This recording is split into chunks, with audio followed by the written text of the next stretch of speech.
Welcome to Clinical Lab Chat, part of the MedCore Podcast Network.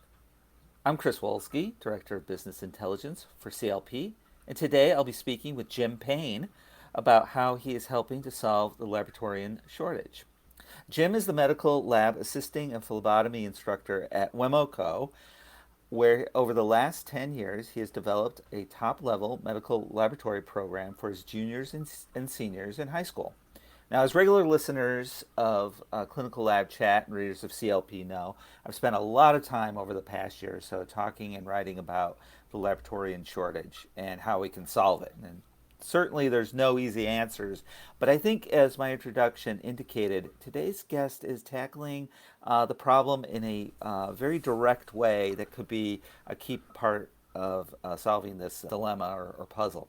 So, Jim, welcome to Clinical Lab Chat. I'm really excited to talk to you about the training program you run at WEMOCO, and so let's dive right in. So, first, tell me a bit about the program. How does it work? And my understanding it's a real hands-on thing, right? It's not just kids sitting in there taking notes, right?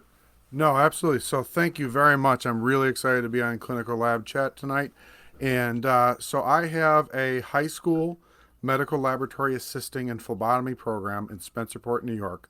Our juniors and seniors in high school will learn about 60 employable laboratory skills, and they will learn those not only in medical lab skills, but they're transferable to biotechnology, to chemical labs, food labs, environmental labs, research, forensics, all those sorts of things. Our students in their first year will gain experience in a variety of techniques that I learned a lot in college, whether it's using micropetters, using binocular compound microscopes, using spectrophotometers, using doing titration. Our students even learn a little basic organic chemistry as part of making soap. They learn extensively the theory and the technique behind phlebotomy, not only in the antecubital region, drawing blood in the elbow, but also learning how to do hand veins, learning how to do finger sticks. They will get into college level hematology and learn the techniques around blood smears and how to do hematocrits. They get into college level immunology. We actually play a fun board game that helps them to imagine that they're a microorganism trying to destroy the body, and they get to see how the different parts of the immune system attack them so that they can better imagine what they're seeing. And then we get into some A&P. They will spend 40 hours drawing blood on real patients for real samples in our local laboratories, and as part of a certification that they can get at the end of their first year in phlebotomy. In their second year, they'll do college level microbiology. They're doing all sorts of stains, whether it's gram stains, endospore stains, capsule stains, all sorts of things like that. We get into some advanced plating. So not only are they doing streaks, but they're getting into McConkey and EMB, MSA. They're doing Kirby-Bauer antibiotic testing. They'll even get into catalase testing and some other basic biochemical tests using like carbohydrate fermentation tests. They'll even get into some clinical chemistry and urinalysis. They will get certified in CPR, AD, and first aid. They'll also get into molecular diagnostics, genetics at the college level. So they're learning things like restriction digestion and cloning, PCR, bacterial transformation. They'll spend 80 hours in the medical labs training to be medical lab assistants, so that they can then sit for national certification in medical lab assisting. In both cases, they can get jobs straight out of the program. But we like to think of this program as the minor league of the medical laboratory, because if you have the minors filled in baseball, you have a large set of minor league players. Some of them can move up to the majors. Some will stay down in the minors. That's a great phlebotomist that anyone can draw their blood. But our guys, a lot of them do go on to college for medical lab careers. And they even get into some research with other universities. It's a really strong program. Granted, because it's college level stuff, there's certainly some book work, but they get a lot of skills along with it. And unlike your normal IB or AP course, that's a biology course, my students, the goal is that they become skilled in that. So if they make a mistake when they're doing a titration or when they're doing a microbiology test, they can't just skip over it and go copy off their friend like what tends to happen. The goal is each individual student comes out skilled in it, all 60 skills ideally. Yeah, great. And you're really giving them a leg up. We talked about a bit about that in our pre-interview. And one thing that we also talked about was kind of the stigma of vocational education. So, I mean, really kind of falls into the vocational high school experience. And we talked a little bit about how um, this is really kind of taking a little bit of the stigma off it because you are recruiting a much more diverse academic student population, right? And you had there's some issues involved with that when we were talking about that. So, talk about how you're taking that stigma off, maybe that vocational education, which it shouldn't have a stigma, no matter what you're doing for sure. Um, but also talk about how maybe you have a little bit more of an academically diverse student population that's taking this, and how's that helping the program? Yeah, so the old term was vocational education. Now it's called career and technical education. And really, the vocational education was very much of like a monkey see, monkey do. The teacher teaches you how to turn the wrench, and you Right. do that. There wasn't as much academics as there is now across the board. All programs are a lot more academically focused than they ever used to be. My students can get science credit, they can get English credit, they can get health credit.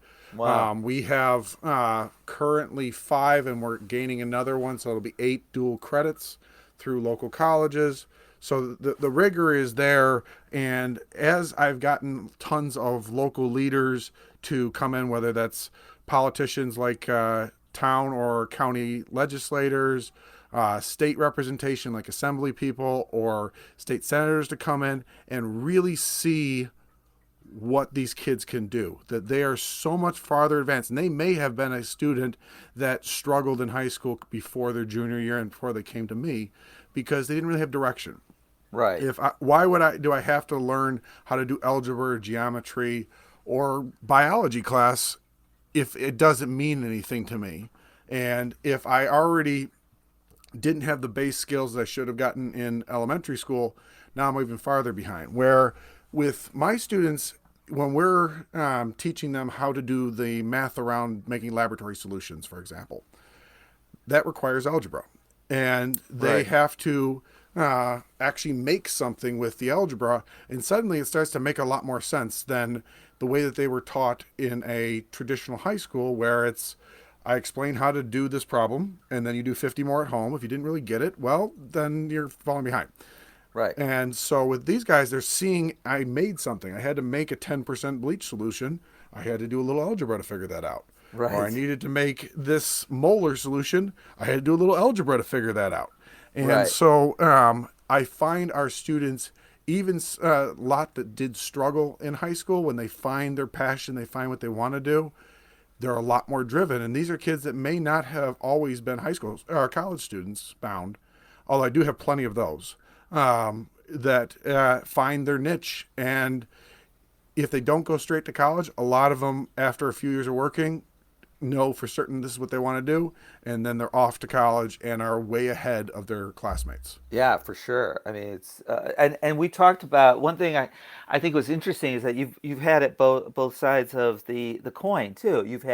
We talked about that one student you had who was really interested in the idea of going to pathology, and you think I don't know about that, and she got into it and said this is for me. And you had another one who was determined that he was going to go on to, I think it was Howard, and said, "This is really for me." No, I can give you the brief version of those. So the one that was interested in microbiology and going to Emory, he wanted to work with the most infectious things on the planet, and he, after going through my course, found out he didn't like icky things, and Right. microbiology is icky things. So Yeah, if for you're not sure. interested in that, there's not much you can do in micro that's not icky. And so he ended up being an auto tech. He decided, I like working on my car. That's what I want to do. And had he gone to college, he would have been, third year of college before he was 100% certain it's the micro. It's not, that one course. Exactly. With the other student that was interested in pathology, I actually, because she was very interested and wanted to figure it out, I set her up with a shadow in our local lab where she got to spend 3 hours in the gross room with the pathologist assistant, half hour with the top pathologist in our area, on one of those multi-head teaching scopes while she was diagnosing disease, and then even got to sit in on a gross conference after an autopsy at the hospital for 2.5 hours. Got to see a human brain, like all these other tissues that Oh, were coming wow. down. And one of the things with pathology is, especially if you're on the pathologist assistant side of it, you're seeing whole organs. They have smells. Definitely, the formalin preservative has a smell, Right. and you got to know if that's something you want to do. And had she not done that in high school, she may have gone all the way to her pathologist assistant school and then realized, oh yeah, I don't like that. Yeah, So for sure. it's a huge advantage, the connections that we can make for students and allow them to really explore all the different careers in laboratory medicine. And it keeps them interested and excited too, Oh, absolutely. as well. Yeah. Yeah. The other thing I think was interesting when you're talking about is how you've really kind of now the way you've been recruiting students is kind of now your little, I think, your secret weapon. And so, could talk a little bit about how you are now recruiting students, how difficult it was, and then how you're recruiting them now. Yeah, so for a number of years, we had issues with recruitment. We had the medical laboratory, as everyone knows, listening to this, we're the hidden profession. To a certain Mm-hmm. extent, career and technical education is the hidden type of education that it's supposedly only for students that can't be successful in college or are problem students, and that's not what it is at all. It can be, but it can also be for your regular student to be able to explore a career. But we struggled trying to get the message out properly, that sort of thing. And the way that my program works is students select to come to it from their high school, so they're missing 2.5 hours a day to come to me. Right. And so when they did our tour day, where they got to come in for like 45 minutes and view our program, I traditionally would do I'll lecture for 20 minutes about what the program is, and then we'll try to get you in the lab, hopefully have some fun. And when you've got 15 or 20 students in a room trying to get them to cycle through all these different stations, it was like 4 minutes a station, and you Yeah. really can't have any discussion. And so I flipped it on its head and said, no, I'm not going to do any talking. If I can get away with not talking at all, that's what we're going to do. I want the kids running the show. And so the students who are interested in the program come in, they get lab coats on, they get gloves on, and then my one student starts off telling the story of what's going on, that we got a medical mystery, got 2 patients that are sick, we're going to draw their blood, we're going to have some urine that we got collected, and then you guys are going to go back in the lab and you're going to do the tests and record down the data and then come up front and we'll discuss what the results could be. And while they're teaching these students how to load an agarose gel, how to put bacteria on a slide, or how to do a blood smear, or how to do urinalysis, all those sorts of things, that the students are also talking about the program. They're doing all the stuff that I Right. used to do, talking about, you have this many dual credits and this many hours of co-ops and yada yada yada. They do all that talking, and it's student to student. And if a student suddenly has a question, they'll answer it in a student friendly way. That Right. it completely changed. We went from typically getting somewhere in the range of 8 new students a year to 16 in one year. Wow. And I think it's only going to continue to grow. We're right now, I have maxed out on my lab benches. All right. So that's now I'm going to have to start finding other places to put students. It's But not a bad thing. no, absolutely not. But yeah, that was the change, is trying to have the students do the teaching, and that's actually the same model that we use with those legislators and district superintendents and that sort of thing, have them become the techs in training, have them learn from my students, have my students do all the talking, and I just sit back and if they have a specific question for me, I answer it, but otherwise I don't want to talk. Yeah, that's great. I think it's terrific. And you're seeing that. I imagine that excitement too. You're kind of building on. You can get up there and make lots of promises, but if you have students talking about, you're brought up things that were important to the students, their credits, and how it's going to help them directly, how it's helped them. I think that really makes it a lot more. It lends a lot more credibility as well to the Absolutely. process. So one of the things that I think also we talked about, and you've kind of already alluded to, and I talked a little bit about this, is these students are basically employable in a lab the day they graduate. Or they have to take certification tests or whatever, but they're ready to be employed. So how does that motivate a lot of the students through the 2 year program? Certainly, you have students who plan on going to college. You talked a little bit about some of those, but you also have students, as you said, those kind of minor leaguers who they just want to have a good job and a good career and go up the ladder in a more natural way. So how is that motivating the students? And I'm assuming that the parents also really love the fact that they have kids who are walking out of high school with employable skills. Oh, absolutely. Yeah. I mean, it's hugely motivating. It's something that, to a certain extent, I can kind of hold over their head. You got to have a certain academic standing in terms of your grades. You have to be not having any referrals or any of that sort of stuff. That I'm not going to let you go out on co-op.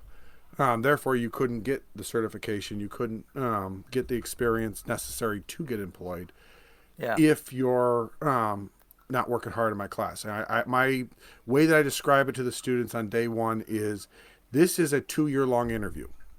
Right. And so I can do great recommendations. I can guarantee that you're going to get a job, not only here, but I've even had some of my students that have gone to Texas. And I have connections through Wow. LinkedIn where I called them up. I said, I have a student that's going to be moving to San Antonio. Do you have anyone that you can connect me with that I can talk to them about my student? And so that breadth of connections, that ability to help students get jobs is hugely motivating. And it makes it so that every day you're coming in and you got to work. And Right. when there's downtime, they're working on other stuff. I mean, at minimum, if they've got all their work done, they're completely caught up. It may lead to them in the short term, working on their med terms, because we do 1,000 prefixes and suffixes of medical terminology. But it Right. also can be where I had one student that was like 3 weeks ahead. I sent him out on a shadow where he went to local labs and watched people draw blood before he went out on co-op. And that's a huge motivator too. Yeah. If I get stuff done early, you're telling me that I can go out on a shadow? Yeah. Yeah. So, absolutely, that's hugely motivating. And the parents love to see their kids grow.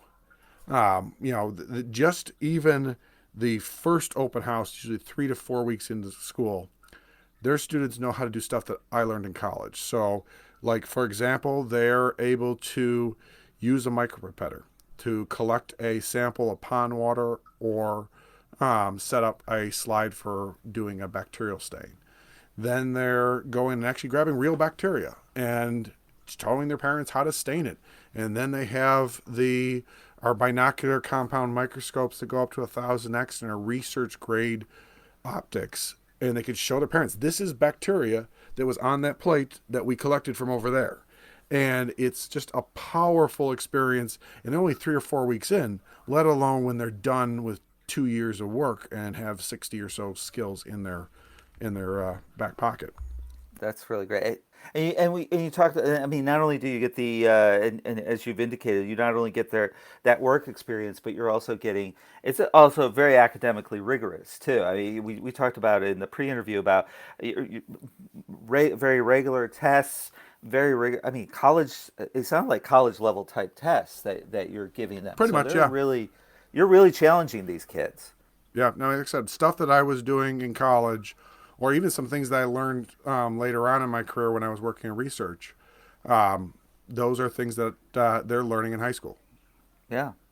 So what about the labs? I mean, we've talked a lot about the kids, how they're motivated by this. The parents are excited.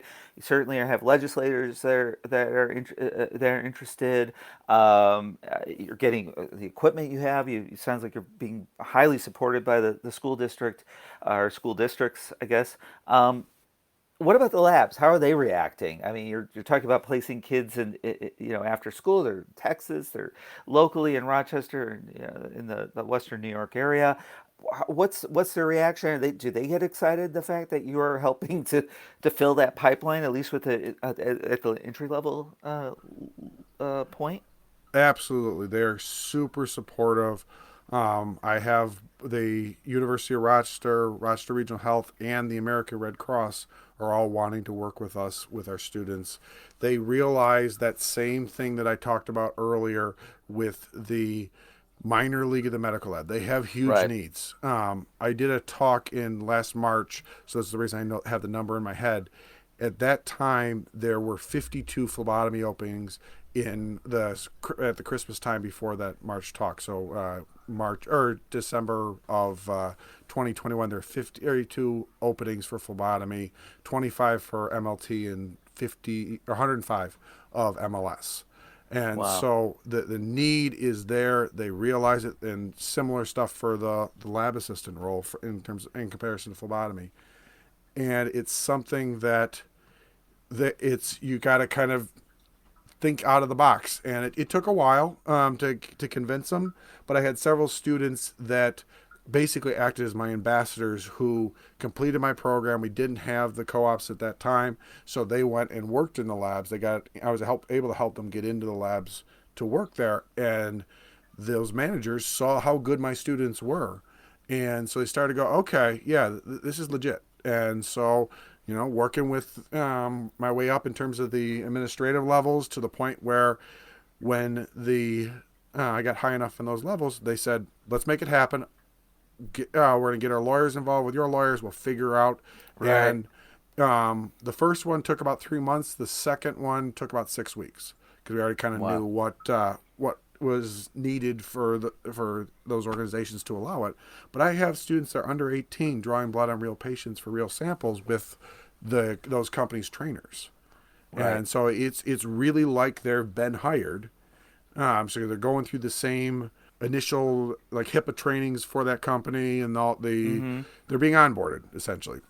So they go through the onboarding process, and then they have their trainer, and the trainer is gonna do it at that student's pace. The goal is that they have to have at least 50 successful sticks, but sometimes we get as high as 120, and I think all of them so far have had at least an 85% success rate.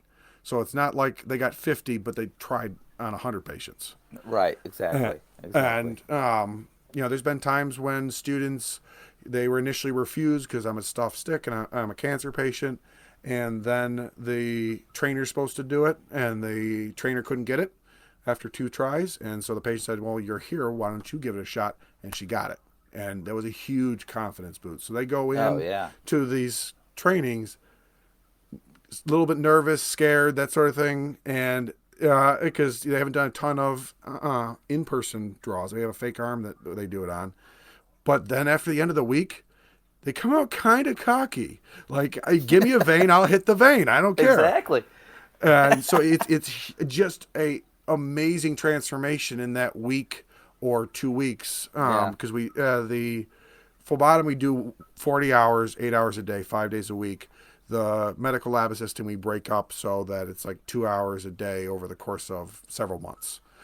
Simply because we just don't want to burden the labs that much with doing 2 weeks straight to knock it out. All right. Well, one thing I'm interested in, and I asked this particularly because I was someone who was turned off from science and math in high school, due, unfortunately, to frankly, some duds of science and math teachers, and I think that's a very common sort of thing that happens to a lot of young people. When do you think, I mean, from your experience, when do you think we should be introducing science or science to kids, and more importantly, how do we keep them engaged? Now, you're certainly doing that with your program, but more in general, how do we keep these, more kids? How do we get to a point where you're basically either having to build a new classroom, a bigger classroom, or you're having to turn kids away to your program. So what are some of your ideas on thoughts on that? I would say that you definitely, in middle school and high school, you could develop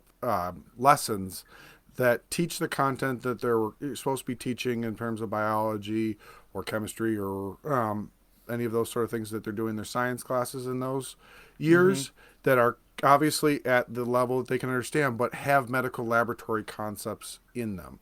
And Right. that makes it a lot more interesting than taking an onion and putting a little bit of stain on it and watching it on a slide.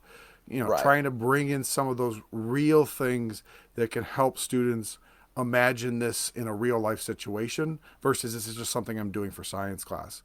And I'm actually trying to work with a couple of friends of mine to develop those sort of lessons that could be turnkey for science teachers and have it so that they could immediately hop in and be teaching about the medical laboratory, especially if you took in patient stories.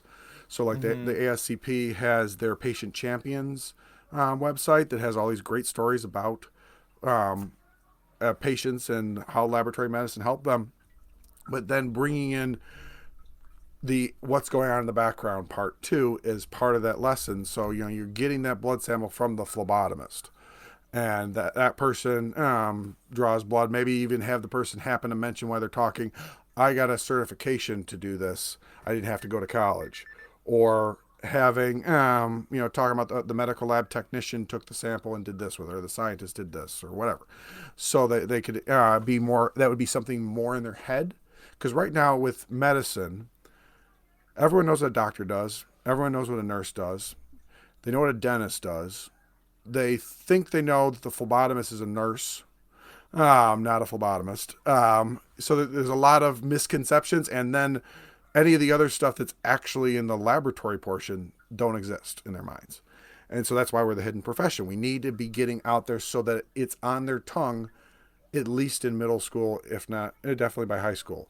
But also, you can definitely bring in guest speakers and things of that nature to elementary school students.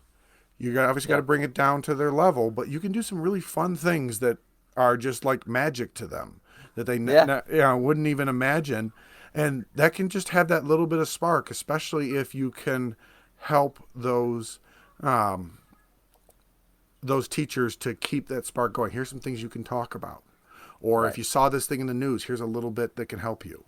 And Right. so it could be a very powerful thing.